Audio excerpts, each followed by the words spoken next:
to people now, well, let's take that Canada leak. Is it possible that more and more private property would fall into the hands of large banksters and will be taken from people? I mean, this is certainly what communists want, and if they're... Oh my God, there is so much wrong with that statement. I'm going to get into the first part of what he said there, the leaked Canada document. That document is completely fake, Dave. It's 100% fake, and in all likelihood wasn't even written by a Canadian. And it certainly wasn't written by someone who knows how Canada operates. How do I know this? Well, I'm Canadian, and I live in Canada, so I should have some idea of how, things are being done here. Let's get into it, and you can decide for yourself from the information I give. Forward, LPC Strategic Committee, Leak Inbox, LPC Leaker. LPC Leaker, no, that's not suspicious at all. At protonmail.com, 1:47 p.m., 7 hours ago.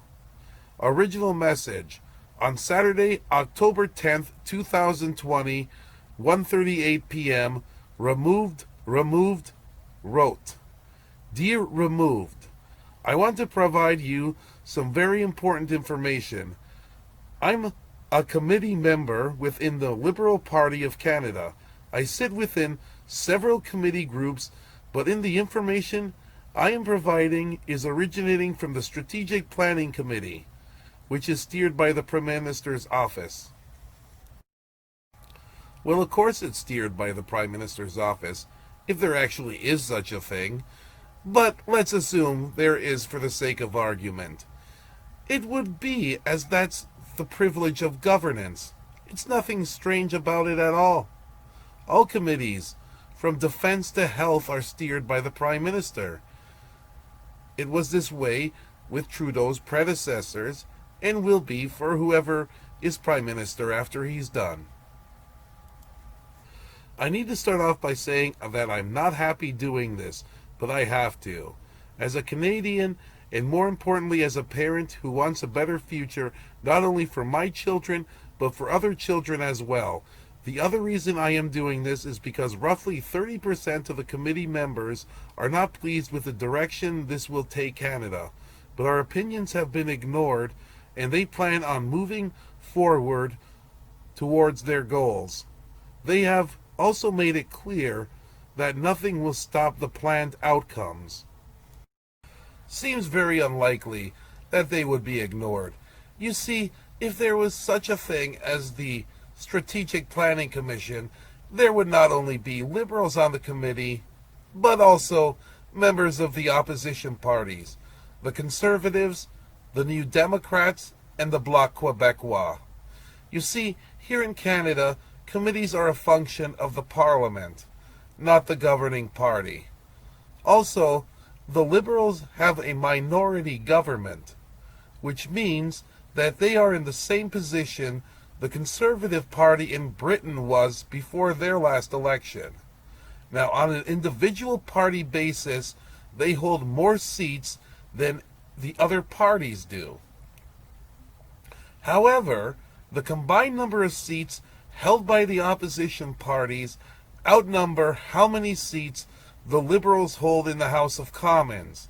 This means that the Liberals cannot afford to ignore the concerns of members of that committee, because anything proposed can and will be struck down in the House by the opposition.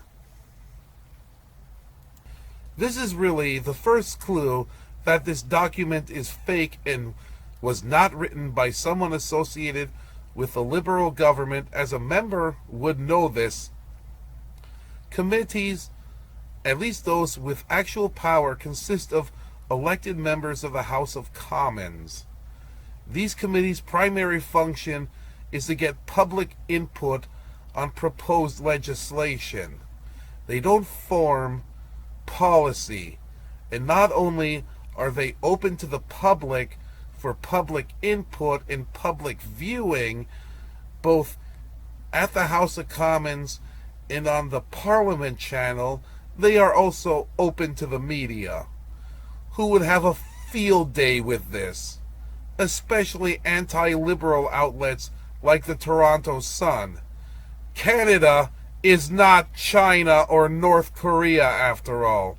These things aren't done in secret and then declared by decree.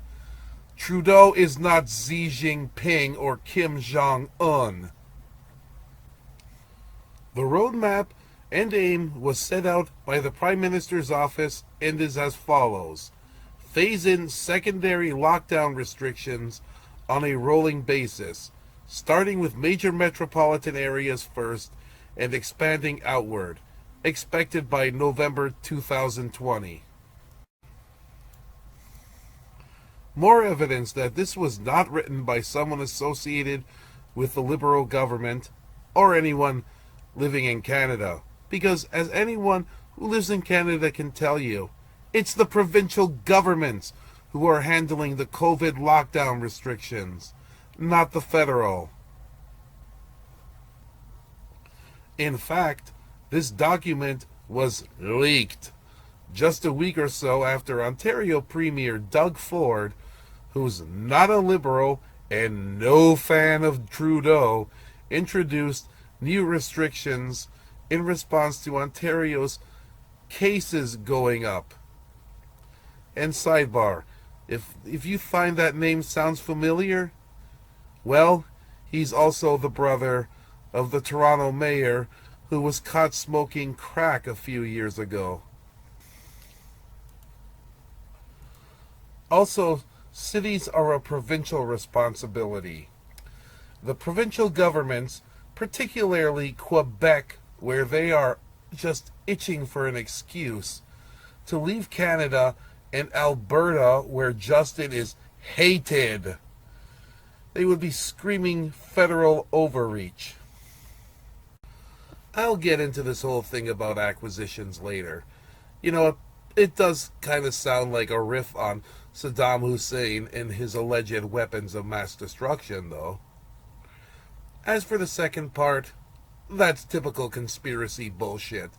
To anyone who says, oh, this proves the document is real because this happened, you know what, that's akin to saying, see, I warned you Monday followed Sunday.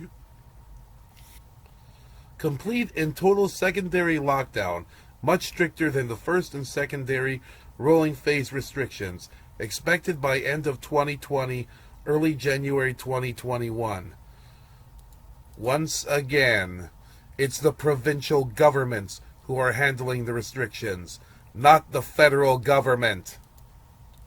Reform and expansion of the unemployment program to be transitioned into the Universal Basic Income Program, expected Q1 2021. I really don't know enough about universal basic income to really give an opinion either way.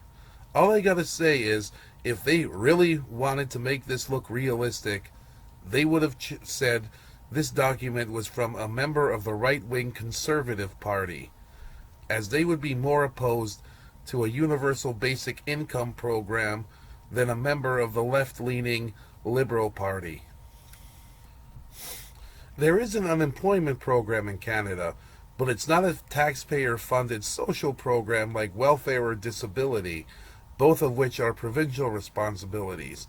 The program is paid for directly by the workers. A portion of your paycheck is taken and put into a fund. When you lose your job, you get a set amount of money each month. How much you get depends on how much in premiums you paid while employed. Like, say, for example, you put $2,000 into the program, you would get $2,000 back over X number of months. And once that money runs out, you don't get any more. This further proves this document is fake, because if it was legit, they would have said reformed the employment insurance program, as that is its name. Especially if this was from someone from the Liberal government, as it was a previous Liberal government under Jean Chrétien who renamed the program, originally known as unemployment insurance. the fact that they didn't shows this wasn't even written by a Canadian, because even a regular Canadian would know the name of the program. Projected COVID-19 mutation and/or co-infection with secondary virus referred to as COVID-21, leading to a third wave, much higher mortality rate and higher rate of infection expected by February 2021. Daily cases of COVID-21 hospitalization and COVID-19 and COVID-21 related deaths will exceed medical care facilities capacity. Expected Q1, Q2 2021. Once again, trying to say that I told you, Monday followed Sunday. Enhanced lockdown restrictions, referred to as third lockdown, will be implemented. Full travel restrictions will be imposed, including inter-province and intercity. Expected Q2 2021. Ugh. Once again, I know I'm repeating myself, but they keep saying this. The lockdowns restrictions are being handled by the provincial governments, not the federal government. And since the municipalities fall under provincial jurisdictions, intercity restrictions would also be a provincial responsibility, and more than likely, so would interprovincial. Transitioning of individuals into Universal Basic Income Program, expected mid-Q2 2021. Exactly, what are they trying to say here? That everybody's going to be unemployed and then get UBI?